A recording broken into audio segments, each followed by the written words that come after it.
Hello, hello, hello, amazing humans. Welcome back to the Queer Connections podcast. For those of you that don't know me, I'm Kita, and I am here along with amazing guests that I bring on to give you tips, tools, and strategies that you can use in the dating process right now to make your next dating journey your last.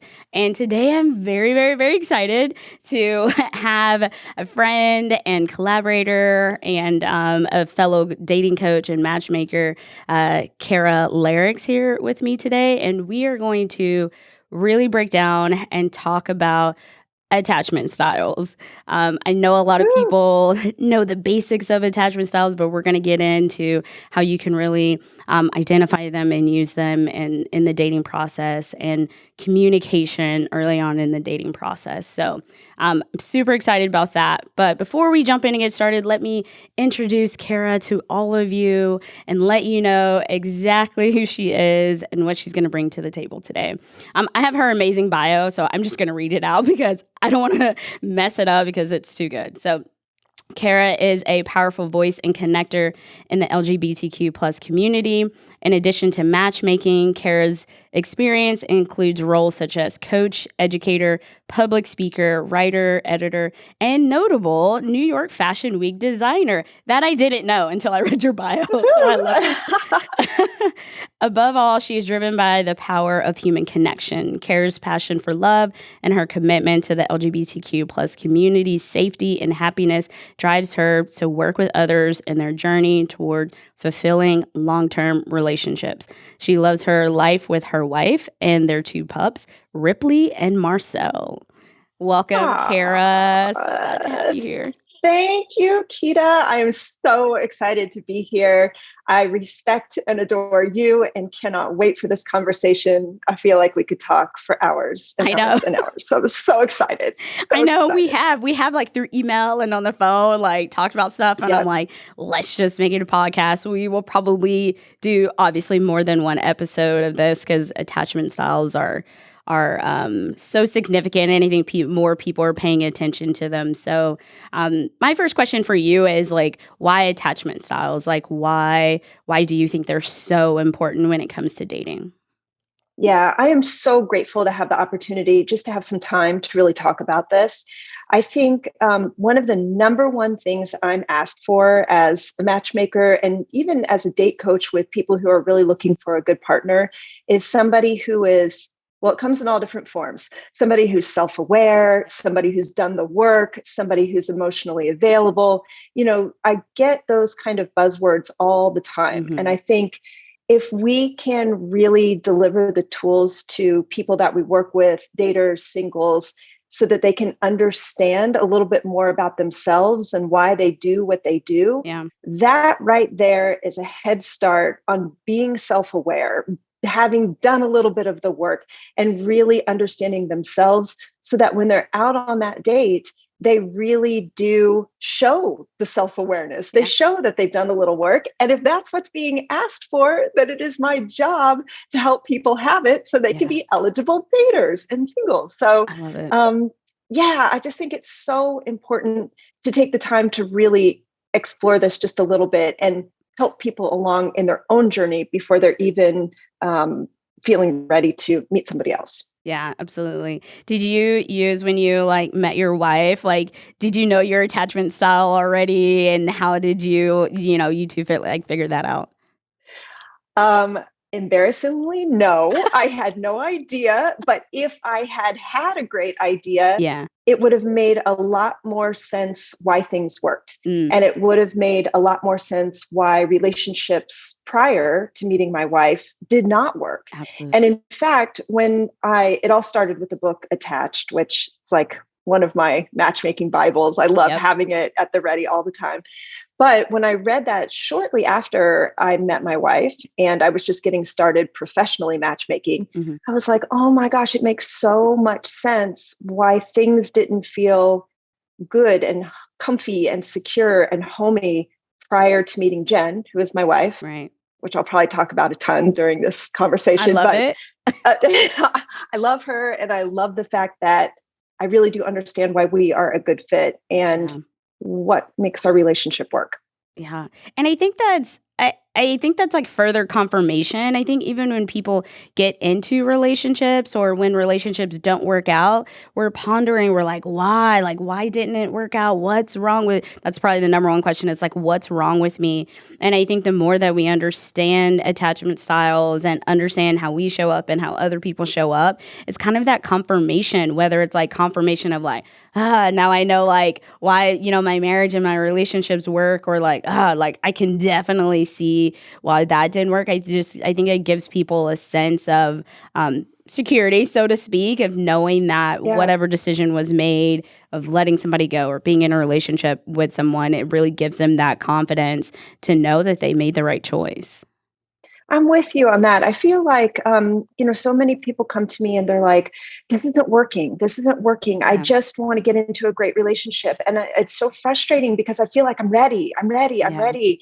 And it's just so nice to take a minute and really break down and look at some of the patterns in past relationships and just start to notice those past patterns and then realize, hi, me, I'm the problem, it's me, whatever the The Taylor Swift song realization is. is, yeah. But the realization that there's a common denominator in Yeah. choice quite often. And it's such a relief to understand really where that comes from. There's a reason. And gosh, what a relief going forward that you can make some shifts in what you're doing and really get yourself closer to a healthy relationship just by having some awareness within yourself. Yeah, absolutely.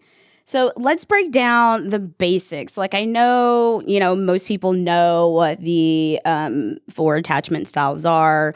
They're secure, avoidant, which is also dismissive, anxious, which also can be called preoccupied, and then there is fearful, which can also be called disorganized attachment style. So can you break down like those four attachment styles for us, just really quick, of just I guess like clear definitions about what those four are?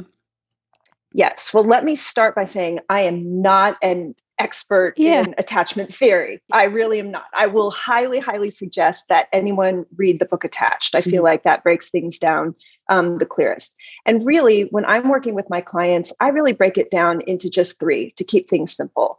So I really educate my clients around an anxious attachment style, a secure attachment style, and an avoidant attachment style, Mm, because I think that basic understanding really is very helpful. And I know there's so much more we could go in more in depth, but for the yeah. purpose of this conversation, I feel like I want to keep it kind of simple, especially if this is sort of a primer for somebody listening about attachment styles and how they Mhm. can be applied. So, first, let's just start with secure. So, secure attachment style, especially when related to dating, is the person who is pretty comfortable with themselves, feels pretty good around communication with others, Yeah. doesn't get too worked up if a text takes a while to come through, doesn't jump to any conclusions or worry too much, doesn't feel suffocated if they Yep. get too many texts. They can pretty much set some easy boundaries around communication and just starting to get to know someone. Mhm. In terms of an anxious dater or somebody with an anxious attachment style, this is the person who is like, why aren't they texting me? I really want to know exactly where I stand with this person, even though I've only gone out on one date. I want to know that they're in. I want to know that they're looking for a serious relationship. I want to know, I want to know, I want to know. And they Yeah. have this desire to just really, really be very clear on what is happening as they're dating. And then, of course, we have the avoidant attachment style. And this person can look like, oh my gosh, they've texted me twice in a 24-hour period. This is way too much. Yep. They are coming on way too strong. I don't even know this person. I am going to bolt. And I'm just not even interested in responding because I feel suffocated. So that's very, very simple. But really, where attachment styles come from are childhood patterns, Yep. connections with parents or caregivers or people who are really important in our lives as we're growing up. And if we take a minute to kind of look back and look at the types of relationships that we've had with these really important people in our lives, Mhm. they do sort of give us a peek into how we might tend toward an attachment style. Absolutely. So, for example, and jump in at Yeah. any given moment if I'm just blabbing on way too much. But like for myself, I think about I definitely tend toward the anxious. Mhm. And a Me too. lot of it, oh, I see you. Hello. Hi. Okay, good. Yeah, it's us. But yeah, I think back to even growing up with my mom. Love my mom dearly. My mom did the very best she could, obviously. But there was a lot that I was really seeking approval for a lot of the time. And I Yeah. think this stems from my mom's own attachment style, where she was always seeking approval from her parents, grew up in a larger family, didn't get a whole lot of attention. And so was always trying to figure out how she could be the good kid in order to get some of that Yeah. attention, affection, you name it. And I think that was passed down a little bit to me too. I knew the rules, I knew how to please, I knew how to get attention. And so I anxiously would try in Yep. every which way possible to get that attention. And then as an adult, how that played out is really trying to be the perfect partner, Yeah. and really wanting to know where I stood all the time, all that good stuff. And it wasn't until I met Jen, somebody super securely attached, where even the more I went in anxiously, she could set some very clear, lovely boundaries and let me know that everything was okay. And Love I that. didn't necessarily have to approach in such an anxious way. And over time, things changed a bit. Okay, I digress. Yeah. Let me stop right there and just say, Well, it's no, it's great, and I completely and totally relate in that. Like, I can see where my anxious attachment, like my parents got divorced when I was 5, and so what I discovered inside of that is like, there was 4 of us, and I was the one in the middle, and I was always like, how can I make things not as difficult for my mom? Like, because we had a pretty, and I'm 5, but I'm thinking to myself, like, I see my mom being upset, so I'm like, okay, how can I like make sure that she's okay? So I was like being the good kid and make sure I wasn't like really bringing problems to her. And then on the flip side of that with my dad, it was a lot of, is he going to show up to pick me up? Is he not? If he doesn't come get me for the weekends, does he not love me? So I mean, I definitely got like double whammy of like just trying, like, can I be good enough for my dad to come pick me up on this weekend, or like when I'm there. Like, I used to get headaches a lot as a kid, and I was like, well, I can't have a headache and I can't do this. I have to be like the good kid and the pleaser, and but always so wanting to know, like, am I being loved? Like, neither one of my parents really showed a whole lot of affection. So it's like, so I can definitely understand that and see how it showed up in my relationships, and even sometimes in my marriage now. Like, if my wife works a lot, I'm like, I'm so alone, and what's going on? And, and I can spiral sometime of like, are we doing this thing right? And it's like, and but I have that self-awareness of my attachment style to where I can go, okay, how can I take care of myself? What can I give myself that I probably needed as a kid? How can I, maintain my sense of self? And so I 1000% get that. My wife is not securely attached like your wife is, but like we're both self-aware, so we very much know. So just for everybody out there listening, you do not have to go out and find somebody that is securely attached to have a successful relationship. And I say that because most secure people make up, and this is what I read, secure people make up what, like 50% of the population, but majority of them are already in relationships. So I get people all the time that are like, I want to find somebody that's secure. I want to find somebody that's secure. And I'm like, but the chances of that are, kind of slim because they're already in pretty healthy, committed relationships because they are securely attached. Would you agree with that? yes, yeah, yes, I cannot ditto, mirror, enforce, whatever, you just said enough, because Yeah. I think the one other thing I think is really important about attachment styles is taking away the stigma that one is better than the other. Yes. Because really we don't have a lot of control over how we were brought up or how those initial relationships formed in our lives or how our own attachment styles were formed. And it can be difficult because difficult words are sometimes attached with different attachment styles. Right. Anxious can be needy or Clingy. overwhelming, clingy, and then Mm-hmm. avoidant can be distant, cold, Mm-hmm. takes off, leaves. Yeah. There are things that are really the connotations that are not so helpful with each attachment style. But you're absolutely right. You can be in a relationship with any attachment style, and you can have any attachment style yourself. Mm-hmm. The real key is having the awareness around what yours is and how to handle the triggers for you, and then what your partner's attachment style is and how to work within the triggers for your partner. And if Yeah. you have that awareness, have some good, healthy communication, really, you can tackle any combination of attachment styles. Yeah. And I think we have to realize too that I think with anything, there's a spectrum, and it is possible to have characteristics of more than one attachment style, and it shows up differently, right? Depending on who you're in relationship with, right? And that's just because we experience a lot of different relationships in our life, especially like growing up. And so I don't think you can be like, I want to find somebody that's like secure, because they may have remnants of someone that is anxious, anxiously attached, or anything like that. So I think it's like when we can realize it's a spectrum, we can all grow and learn and have moments of secure attachment, or have moments of being avoidant, whatever, then we don't have to harness on like, well, I don't want someone that's avoidant, or I don't want someone that's anxious, because I hear that all the time, and I'm like, well, I'm anxious, and I think I'm a pretty good catch, So, Same.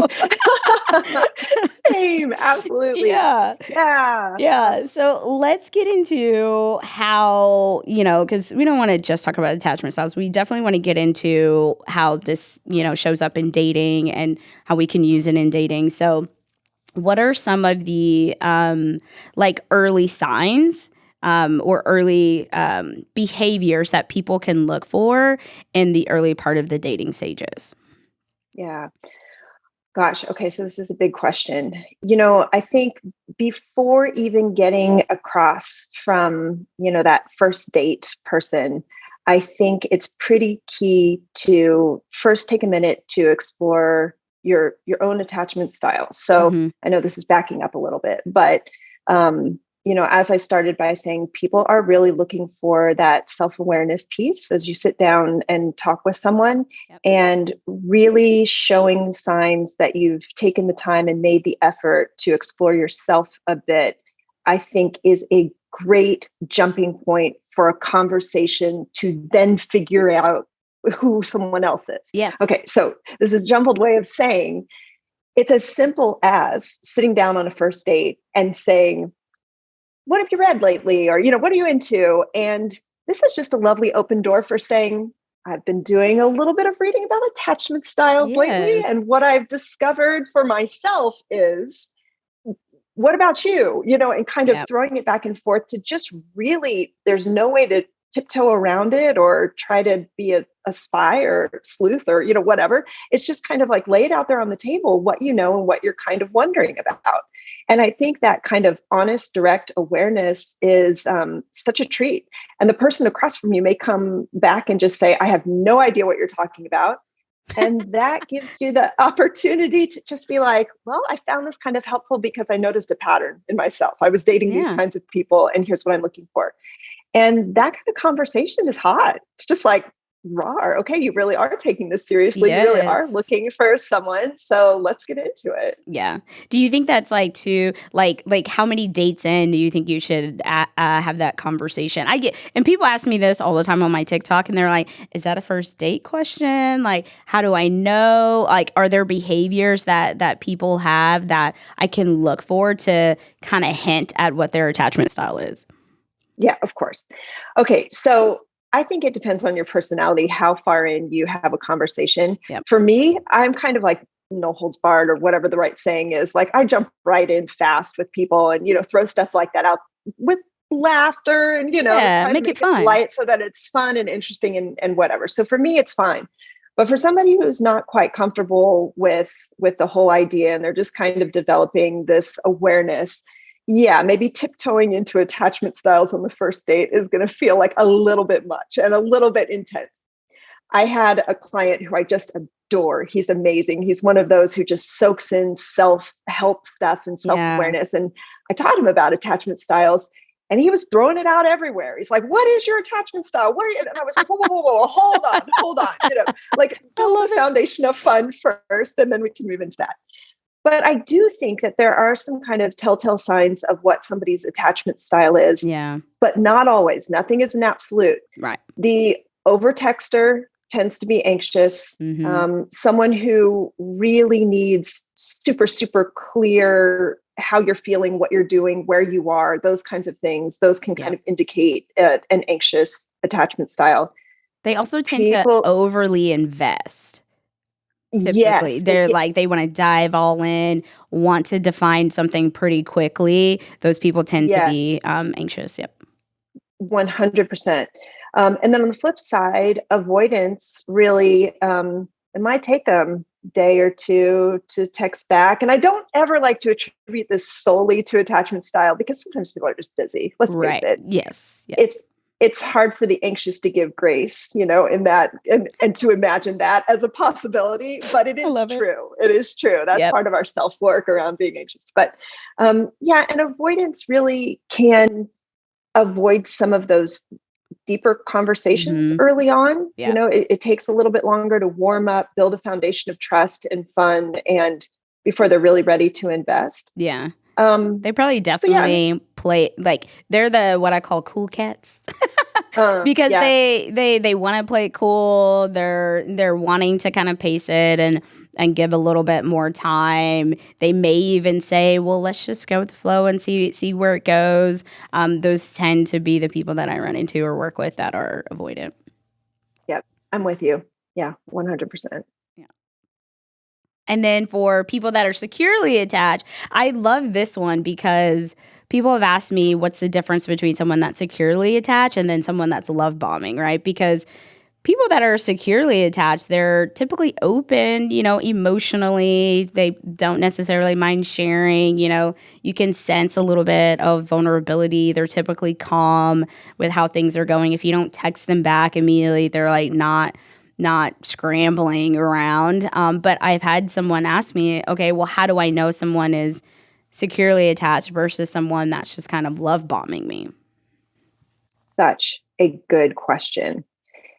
This is a time to really pay attention to how your body feels with Mm, someone. It's important to pay attention to your central nervous system. Is that the right word? I think so. Anyway, yep. somebody who is securely attached is going to make your shoulders drop, make you Mm, kind of relax in your seat, make you lean in because you're interested in what they're having to say. It's a sense of ease and a sense of calm and not a sense of panic or anxiety or like are they into it, are they not? yep. But somebody who's love bombing can really activate that central nervous system. Somebody who's love bombing, you're like, hey, my head is in the clouds. I cannot believe Yes. that they are treating me this way. And I mean, it's just almost too good to be true. Wink, wink. It might be. Yep. Like it's just like I can't. I have never like felt this madly in love with someone. I've never felt so showered with attention, and they're right there when I text. And Mm-hmm. it's a feeling that is just a little bit heightened for my tastes as Yes. someone who loves a healthy relationship. Yes. It's a sense of ease versus a sense of heightened anxiety or just sort of over the topness. Yeah. And I tell people too that love bombing is an indoctrination. And so, in order to like indoctrinate someone, you're going to have to know a lot about them. So, they may seem really interested in you and all that, but are they interested and are they sharing at the same time? Or are they interested in just gathering information, but not really sharing too much with you, not really open emotionally, right? And can you set boundaries with them and it's okay? Like people that are love bombing want to be around you all the time and want to make you feel Mhm. great all the time. People that are secure are like, cool, we went on a date, on Saturday, let's not see each other until next Saturday and we'll Yeah. text and talk like as it goes and they appreciate your independence. But someone that's love bombing, it's going to be like, where are you? What are you doing? Do you want to hang out? I want to see you every day. Like really just, and that's where that intense emotion comes from because it may feel good. It may feel like, oh, they're really paying attention to me, but are they paying attention to you or are they just like driving that emotion in you to kind of put your heads in the clouds so they can gather information to maybe later take advantage? That is such that was beautifully articulated, and it made me think of an example with my wife early on when we were dating. Yeah. Um, I was going through a bit of a time. I really, it's a As long we all do. story, but yes, and I really don't think I had any business dating whatsoever, but it didn't matter. Sometimes timing doesn't fit with where we are at in our Yep. lives, and that's okay. But I remember one time she texted or called and I don't know, asked me to go to a movie or something like that. And I don't know where I was at, but I was probably punishing myself for not having the job I wanted at the time. Who knows what I Yeah. was doing? I was just like doing something crazy. And I said to her, I was like, I just don't think so. I think I need to send out resumes. I think I need to do this. I think I need to do that. And I remember she said, okay, that's great. Talk to you tomorrow. No biggie. Yeah. And I got off the phone and I was like, but I really want to go to a movie with her. Oh my gosh. What's wrong with me? What's wrong with me? And so, called her back and said, I've changed my mind. I would love to go to a movie. And she was like, okay, great. I will pick you up at 7. It's So just calm. I this love that. very calm ease. It's nothing like, oh, but I really want to see you, or oh, I was really looking forward to seeing you, or oh, I this, or oh, I that, which has kind of the love bomb flavor to it. Yes. There is no pushing. There is no, which if let's say she had responded that way in my state at the time, I probably would have been like, oh, okay, let me just finish, Yes. sending these things out and on. But there's a real difference in those two. And I think that's just one example that can tell you, do you feel calm, at ease, and then you can make a decision on your own about what you want to do? Or Yeah. do you feel a little bit pushed into something or overwhelmed or like, it's too much? Yeah.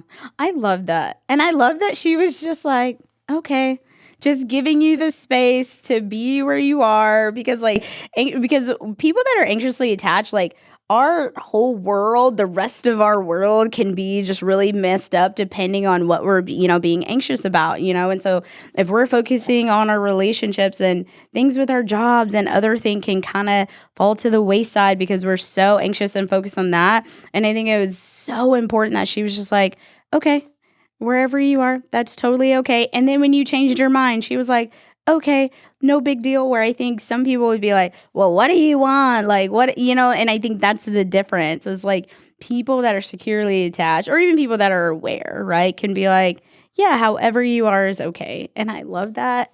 And it's Yeah. beautiful. And No. I hope everybody out there is like taking notes. Please take note of that because that is so significant and important. Okay. Oh, thanks. Um, okay, let's talk. Can Go ahead. oh Yeah, go yeah, go ahead. ahead. No, go ahead. Well, I was just going to say one more thing that dawned on me. I was in the shower thinking about our conversation and thinking about, those things that I really listen to from my clients around what I think are good signs, like Yeah. green light goes. Yes. And the biggest one that I hear is ease. I hear easy, I hear flow, I hear Mm-hmm. comfortable. I hear those things that some people will attach to boring or not interesting Yes. or not adventurous or whatever, but really those are the ones: easy, comfortable, flow. Those kinds of things really indicate to me, great, green light, go forward. Yeah. There was another one that I used to think really felt like a good green light go, and that I've even used myself when talking about Jen. Mm-hmm. And that is the feeling, and it's just the word that's the problem, is the feeling of home.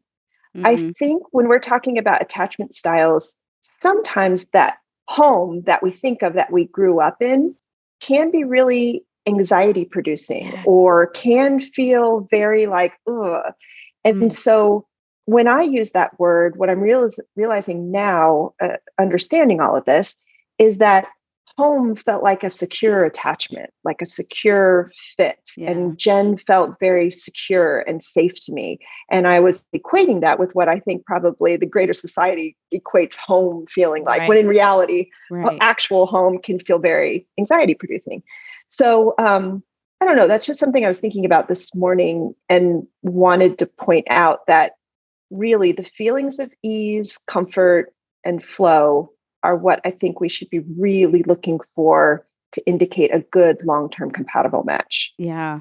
Oh, that's a whole nother conversation I in know. it in it of itself because I talk to a lot of people about that, and I think we do get caught up in like the adventurous part and it not being boring and things like that, but it's like that I think we're so not used to peace and calm that like chaos is adventurous to us. And most people with insecure attachments, that's how they grew up, with some form of chaos. And so even if it's like boring, right? As I tell people, and I'm like, well, just see, especially early on in the dating process, well, just see, like, try to add some adventurous kind of things in it, see if they can meet you where you are. But we are so used to, I think, just relying on our body of like, well, I feel this way and it feels really exciting, it feels really adventurous, or it feels boring, or it's too easy, that, we want to dismiss people. So I love that. I love that aspect of home, but kind of shifting what that looks like and what that means for us. So, Yeah. mm, Thanks. okay. Yeah, I was like, boy, do I get my most poignant points in the shower in the morning. Every time, because I think it's just like calming and like, thoughts just come flooding in. So, There we go. yeah, Calming, yep. easy, flip. See, I hope everybody's paying attention. Take some notes. Calm is good. Calm is good. How can I know communication is a big thing in relationships and dating, and people talk about that all the time. Like, communication is the key. So how can different attachment styles communicate effectively early on in the dating process to ensure that they're actually getting what they want? Yeah. I think knowing your attachment style is along the same lines as knowing your Enneagram number, or knowing Hmm. your Myers-Briggs, or knowing your love language, whatever it is. I think it's just one more tool to be able to describe to others who Yeah, we are. I I think everyone comes to the table with their own love manual. And hmm, what I mean by that is you have your chapter on childhood, you have your chapter on past relationships, got your little attachment style chapter, your love love it. language chapter, all of these things. The only trouble is when you sit down on a first date, they don't get your manual ahead of time. So Right, they can't read through. They have no idea where you're coming from in all these years and chapters and stories of your life, and you don't know theirs. right. So I really think that, like I mentioned earlier, laying it out pretty quickly in a joking, comfortable, easy way around who you are and what you need to feel comfortable in a relationship is pretty key. And you don't have to do that in a very serious way. You can let in little bits and pieces. I'll be more specific in a minute. Yeah. But then the real trick is just watching if the other person picks up what you're putting down. Mm, Are they listening? Do they then act accordingly? Do they then do what you've asked that they know makes you comfortable? yeah. And if so, great, full speed ahead. If it goes right over their head, if they don't take it in, if they keep doing things that don't feel good to you, that's probably a pretty good indicator. You can edit them out of your dating roster. Yeah. Um, Yep. or you can go in again and really ask again for really what you need. And like I said, I think this can be done really lightly, and Mhm. in a fun way. So, you're sitting down. Who doesn't start talking about the dating experience, when they're chit Right. chatting with somebody new? Who Yep. doesn't complain about the apps? Who doesn't, be like, I dated this person who, blah, blah, blah. Use the stories of your life to teach the person across from you what does and doesn't work for you. Mm. So, in a very lighthearted, positive manner, say, I was dating someone for a while, and it would take a couple of days before they would text me back. In those couple of days, I was like, what is happening? Did they get run over? Where are they? Yeah. And I know that might be my anxious attachment style being activated, but in truth, I just love a check in, maybe just once a day. Kind of, if you're an anxious person and you know it, Yeah. limit yourself a little bit, meet somebody in the middle, but just deliver a fun story or a fun example of how you could feel really secure and loved in a relationship. And then all you have to do is sit back, relax, and see if the other person picks up what you're putting down. If they Mm. do, and they send you that text once a day, my gosh, that is somebody who's interested in you. That's someone who's listening to you. And that's someone who is understanding how you need to be loved and showing up for you. Ooh, I love that. I love that.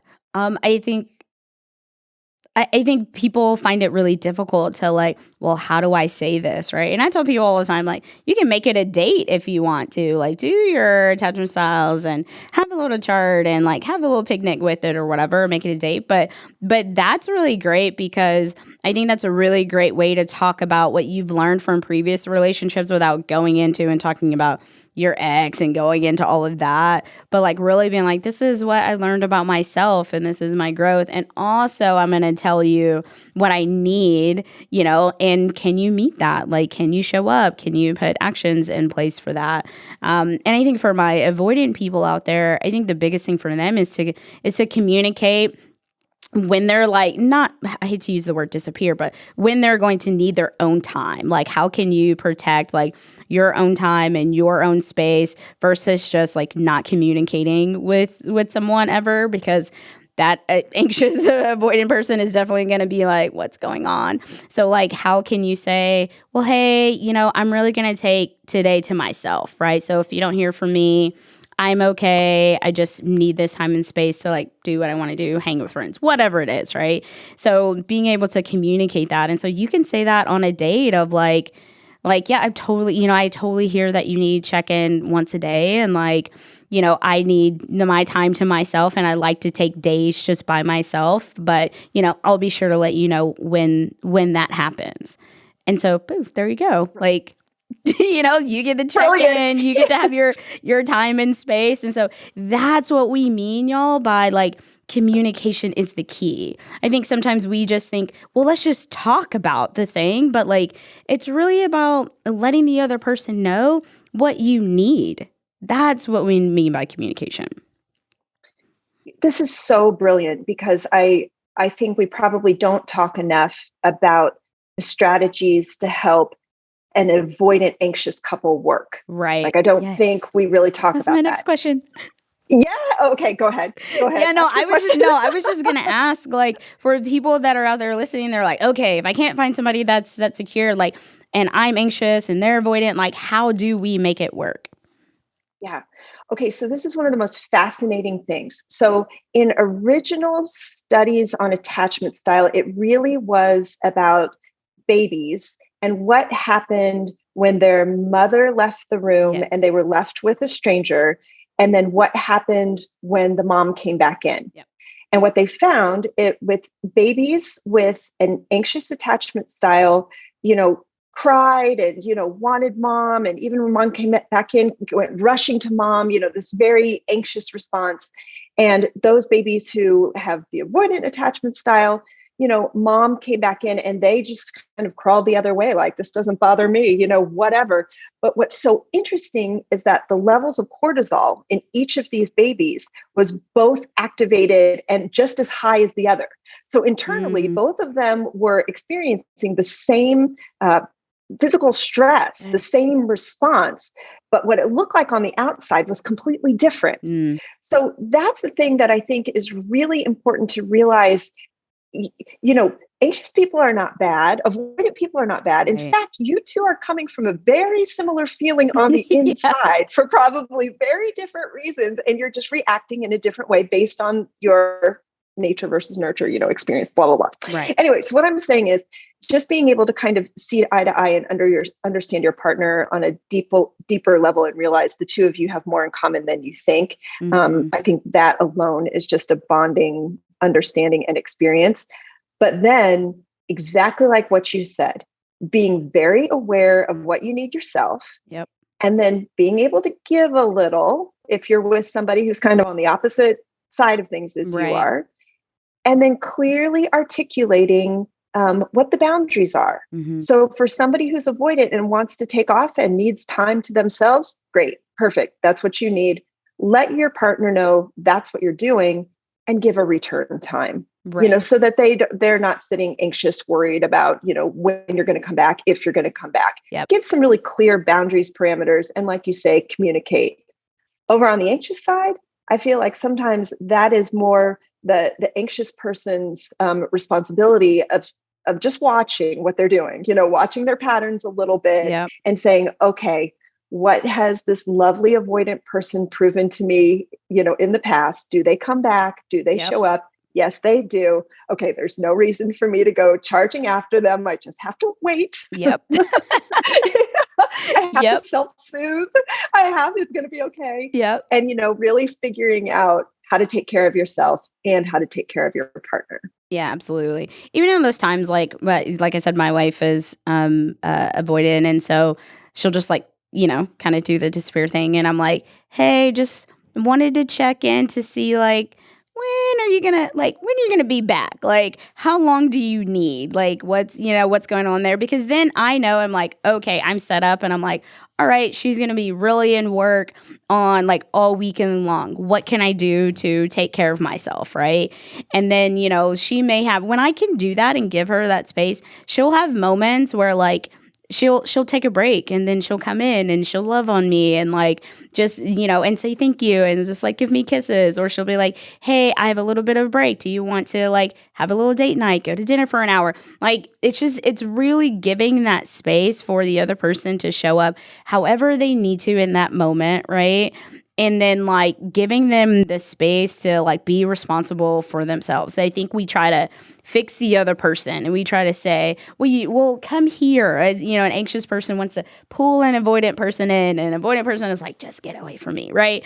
And so, but we want to fix it. Well, we think what we're doing is helping them, but we're really just trying to soothe ourselves. And it's if your partner is not available to help you in that process, how can you soothe yourself? Can you reach out to your friends, family members? What is it that you actually need? And both of you have to be able to communicate what's going on with you in that moment, and then come up with whatever the solution is together, and then act accordingly, right? And take actions accordingly.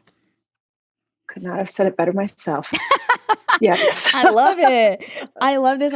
Okay, so we're almost at our time. I do want to read off this. I have people send me questions and scenarios, and this felt like one that was very much in the realm of attachment styles. And so I want to read it off and want to have you give your thoughts. Okay, it's a little long, but I read fast. Okay. I'm here for it. It's fine. All right. So it says, my girlfriend is 28 and I'm 25. We were dating for 8 months, living together for 4 of those months until I had to move to another country for work. She was very adamant about giving long distance a try, so we did. I have already had 2 failed long distance relationships in the past, but she was very adamant about trying long distance, and she's never done it before, so we did. The day I moved to a different country, she decided to go sober, quit drinking, and partaking in drug use. After about 3 months, our relationship began to have difficulties. For example, she was having a hard time with communication and not having that physical aspect of the relationship, but we continued on and tried to work through things. April comes around, and we've been together for a year now. At this point, we were going days without talking to one another. Her birthday rolls around, and I decide to surprise her for her birthday then go back to the country I was living in 2 days later. When I see her, she is anxious, and the reunion isn't what I was expecting it to be. The next day, we have a lovely day together, very chilled, but still feels off. A few days later, she ends the relationship. Reason being, she is having a hard time keeping the spark in the relationship. She needs the physical aspect of a relationship. She doesn't want to talk sometimes, and she feels guilty for not wanting to talk to me for days at a time, and she feels lonely. She says if you were still living here in the same city or with me, things would be different and she wouldn't be feeling this way. She doesn't want to be in contact and says she won't initiate contact moving forward. May comes around and I go to her house to collect my clothes from her wardrobe. We're all touchy, feely, kissing and having a nice chat, but not getting back together. I leave the next day. It's now the end of June, and I move back to the same city she's living in. She doesn't initiate contact with me. I am only initiating and trying to make plans to hang out with her. The only time I've seen her is when I've run into her at the gym. After I see her at the gym, I walk her back home, I kiss her, and she walks away. I ask her for another kiss, and she walks back to me and kisses me. We had a chat about how we both try to date other people and use those dating apps, but never had any luck. I try to make plans to see her, but she is not receptive to the plans. She doesn't respond to my texts. I see her I see her, my mood lifts immediately, but then I get a feeling of foolishness. I don't understand what it is she wants. I want to sit her down, lay all my cards on the table, tell her that I want to be with her. I see a future with her. I want to build a life with her. My fear is that I do this and she rejects. She rejects when I am saying to her, my friend of mine says that she's playing games and wants me to chase her. I don't know what to think about the situation because I've never gone through something like this before. Oh, Mm, there's a lot there. First of all, huge props for laying this out, being so vulnerable, yeah, sharing all the detail. There is just, I never take for granted any conversation I get to have with someone about their love life yeah. because it's so intimate, it's so vulnerable. So thank you for sharing all of that, first of all, whoever you are out there. Mm-hmm. And then secondly, wow, here's where the work on yourself comes in. I think I would tell this person to take a really clear look at what they want out of a relationship, Mm-hmm. almost make a list what you want out of a relationship, and then a list of what you're getting out of this relationship. Yes. If those two lists are the same, spectacular, full speed ahead. But from what you're telling me in this note or this story, those are going to be two very different lists. Yep. If you want to get them a little bit closer to each other, you can do your very best to communicate what is going to work for you just within the next week or month in this relationship. Mm. There are a lot of steps between, hey, I'd love to be able to talk to you a couple times a week, and I really want to be with you. Here are all my feelings. We have all this history. Let's be together. This is what I need. There's a huge jump between those two. Yeah. One can feel doable, the other can feel very unattainable to someone who doesn't want to be in it, isn't sure, doesn't know how to proceed. Yeah. Do I think there might be some validity to what your friend is saying, that, she's kind of playing games with you? Perhaps. But I think the only way to really figure that out is, what do you need in the next week or month from her to feel better and to feel like this is a good relationship for you? And then to be able to put it out there in just small pieces first, and really, again, sit back and see if she picks up what you're putting down. Yes. If she does, and she reaches out twice a week, hey, green light, go. If it's radio silence, if she ignores your needs, if she doesn't even want to talk about it, if things go on as usual, my friend, it might be time to edit. Yep. Yeah. I love that. Oh, that was beautiful. That was beautiful. I love it. I tell people this. I'm going to add to that. I tell people this is like, sometimes people don't know that there's an impact, right? So you have to communicate what the impact of her actions is, right? Like the back and forth, the not sure, like what's the impact of that on you? And then what do you need? And kind of like Kara just said, or exactly like Kara just said, does this person have the ability now to then adjust, right, and put in actions to meet the needs that you're asking for, whether that's in the next week, in the next month, and then after that, if it lines up for a week, like, can it line up for a month? Can it after that? But it is in small doses.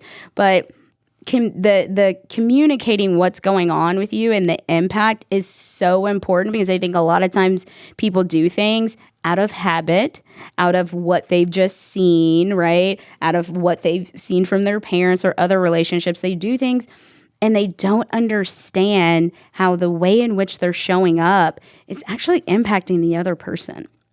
Like, there's a whole other human being on the other side of that. And sometimes when you share that impact, it humanizes people and they go, oh my gosh, I'm so sorry. I didn't even realize. This is just how I've always been, is what people say. But if they can see that, then maybe then they're willing to make those adjustments, right? And so share the impact, figure out what it is that you need, and then, ask for that, and then see if that person can show up.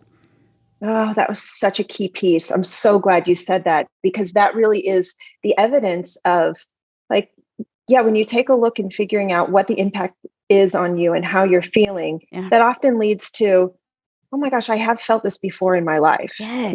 This has happened to me where I didn't have any control over the situation and I couldn't make it better, but I'm an adult now and I Yes. can see where this has shown up in my life before. And look, here I am trying to do it again. I'm chasing again and again.